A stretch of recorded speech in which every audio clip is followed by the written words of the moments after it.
RTI संशोधन वापस लो। आप देख रहे हैं कि एक बैनर लगा हुआ है जिस पर कई साइन हैं। दरअसल दिल्ली के प्रेस क्लब में आज वो लोग पहुंचे जिन्होंने आरटीआई के लिए आंदोलन किया और उनके संघर्षों के कारण भारत को एक ऐसा कानून मिला जिसके तहत महज 10 रुपया खर्च करके कोई भी व्यक्ति भारत के किसी भी संस्थान से सवाल पूछ सकता है और सूचना ले सकता है। यहाँ जो लोग आए उनका कहना है कि डेटा प्रोटेक्शन बिल के जरिए भारत सरकार आरटीआई में संशोधन कर चुकी है, जिसके बाद लोग सूचना नहीं ले पाएंगे। सुनिए यहाँ पे आए लोगों ने क्या चिंता जाहिर की। चलिए जी, हमें ये बताएं कि आरटीआई में क्या बदलाव किया जा रहा है जिसको लेकर आप लोग चिंता जाहिर कर रहे हैं। जी। देखिए, सूचना के अधिकार कानून जो है, उसमें ऑलरेडी एक बैलेंसिंग की गई थी सूचना के अधिकार और निजता के अधिकार के बीच में। क्योंकि सूचना के अधिकार में ये नहीं लिखा है कि हम सारी सूचनाएँ ले सकते हैं। अगर किसी की हेल्थ रिलेटेड इन्फॉर्मेशन है, वो नहीं ली जा सकती है। कोई अनवारंटेड इन्वेजन ऑफ प्राइवेसी होती है अगर किसी की, वो सूचना नहीं ले सकते, ऐसा सेक्शन 81 जे में लिखा था। तो section 81 J of the RTI act ये कहता है कि अगर कोई व्यक्तिगत ऐसी सूचना है जिसका कोई पब्लिक एक्टिविटी जनहित से रिलेशन नहीं है या वो unwarranted invasion of privacy cause करता है, वो नहीं ले सकते हैं। ये जायज बात है। लेकिन अब सरकार ने डीपीडीपी एक्ट की आड़ में सेक्शन 81 जे को अमेंड कर दिया है और कह रहे हैं कि आप कोई भी व्यक्तिगत सूचना नहीं ले सकते। तो ये तो बहुत ही बड़ा प्रहार है लोगों के मौलिक अधिकार पर, सूचना के अधिकार के। क्योंकि आप ये सोचिए कि अगर भ्रष्टाचार उजागर करना है और आप ये नहीं जान सकते कि कौन कॉन्ट्रैक्टर है, क्योंकि वो कह देंगे ये तो व्यक्तिगत सूचना है, तो कैसे भ्रष्टाचार को पकड़ा जाएगा। अगर इलेक्टोरल बॉन्ड जैसी लिस्ट जब निकलती है, उसमें ये कह दिया जाएगा कि डोनर के नाम नहीं बताएंगे तो व्यक्तिगत सूचना है, तो कैसे लोग जान पाएंगे कि कौन पैसा दे रहा है पॉलिटिकल पार्टीज को। अगर ये नहीं बताया जाएगा कि कौन बड़े बड़े पूंजीपति हैं जो हमारे पब्लिक सेक्टर बैंक से बड़े बड़े अरबों रुपए के लोन लेकर फरार हो रहे हैं, उनके नाम नहीं बताए जाएंगे कि ये तो व्यक्तिगत सूचना है। यही सब सूचना तो लोग आरटीआई में मांगते हैं। तो फिर तो ये सूचना का अधिकार कानून जो है, यही लोगों के काम में नहीं आएगा, क्योंकि लोग इस्तेमाल ही इसका भ्रष्टाचार को उजागर करने के लिए, अनियमितताओं को, ह्यूमन राइट्स वायलेशन को उजागर करने के लिए करते हैं।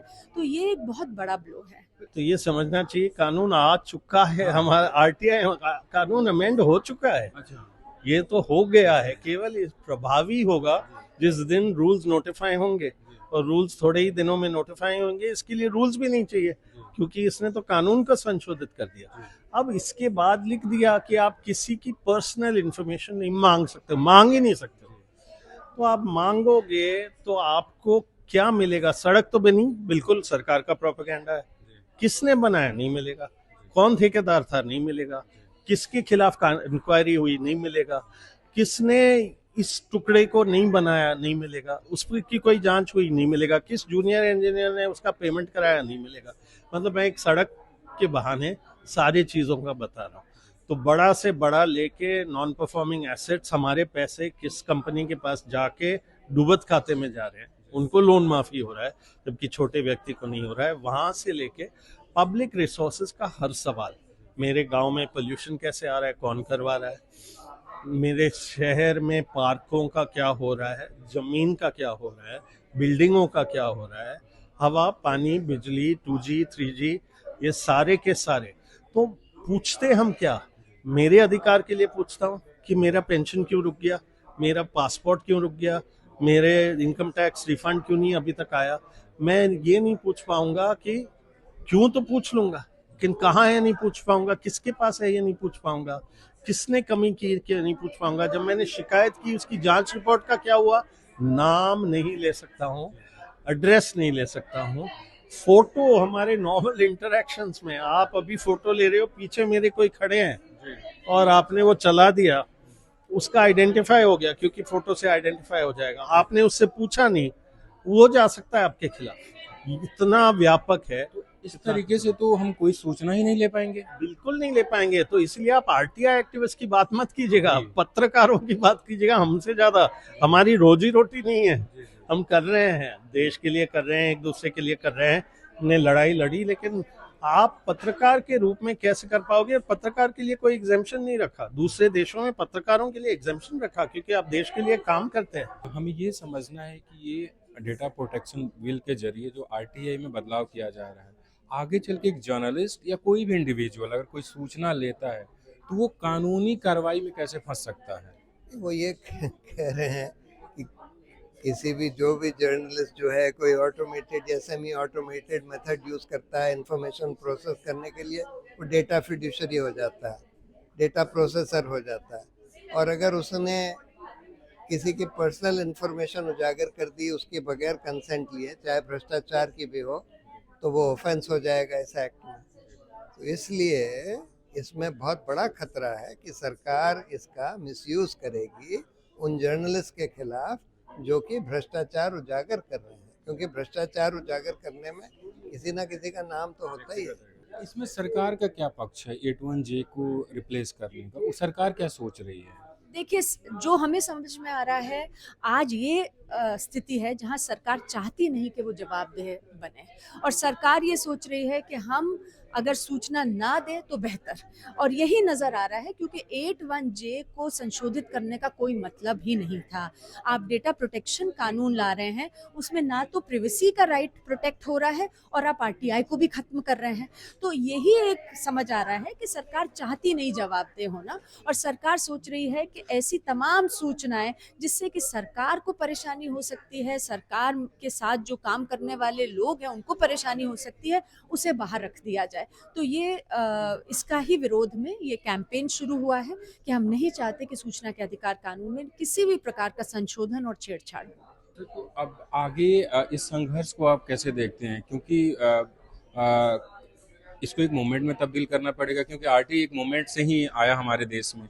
आगे कैसे देखते हैं इस संघर्ष को? ये संघर्ष चालू हुआ, आज अनाउंस भी किया जॉइंट कैंपेन। अभी तक 30 एक ऑर्गेनाइजेशन इकट्ठे हो गए। हम पत्रकार ऑर्गेनाइजेशन आज प्रेस क्लब आया। आज हम बहुत सारे जर्नलिस्ट ऑर्गेनाइजेशंस को, लॉयर्स ऑर्गेनाइजेशंस को, पॉलिटिकल पार्टीज की मीटिंग हम करेंगे अभी इस हफ्ते के अंदर। और सबको, हम सत्ताधारियों को भी कह रहे हैं, आज आप सत्ता में हो, कल आप विपक्ष में रहेंगे। आज आप सत्ता में यहाँ हो, किसी राज्य में विपक्ष में हो, वहाँ आप सोच लो कि किस ढंग से कोई आपके ऊपर ये करेगा। हाँ, जरूर बोर्ड एक सेंट्रल बोर्ड है, लेकिन लोकतंत्र के लिए बहुत ही घातक है। तो मूवमेंट पैदा करेंगे।